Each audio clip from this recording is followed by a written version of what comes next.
नंदुरबार हा जिल्हा फक्त राज्यातच नव्हे तर देशातही मिरचीचा आगार म्हणून ओळखला जातो आणि याच नंदुरबार जिल्ह्यातील शहदा तालुक्यातील प्रकाशा गावात असलेले मुकेश पाटील या शेतकऱ्यानं अवघ्या 3 एकरामधून मिरचीचं 17 लाखांचं उत्पन्न घेऊन दाखवले।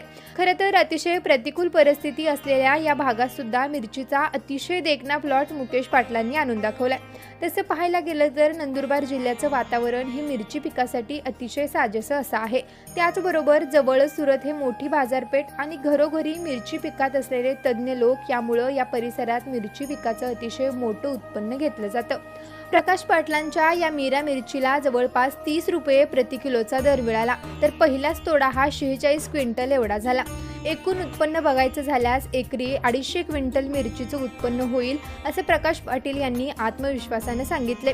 याच आत्मविश्वासाच्या जोरावर त्यांनी हे पीक यशस्वी करूनही दाखवले। 5.5 बाय 1 फुटावर लावलेल्या या मिरचीच्या रोपांना पांढरी माशी आणि थ्रिप्सीचं मोठ्या प्रमाणात भीती असते। त्याचबरोबर व्हायरसचा धोकाही मोठ्या प्रमाणावर जाणवत असतो। या सर्व अडचणींना योग्य नियोजनाच्या जोरावर आणि तज्ज्ञांच्या मार्गदर्शनाखाली खंबीरपणे साथ देत या शेतकऱ्यानं प्रतिकूल परिस्थितीत सुद्धा धीर धरून काम केल्यास यश नक्कीच मिळतं हे दाखवून दिले। शेतकरी मित्रांनो, या नंदुरबार जिल्ह्यातील प्रकाश पाटील या शेतकऱ्याची यशोगाथा तुम्हाला कशी वाटली हे आम्हाला कमेंट करून नक्की सांगा आणि अशाच प्रकारच्या विविध यशोगाथा पाहण्यासाठी आत्ताच कृषी मंत्राला फॉलो करा।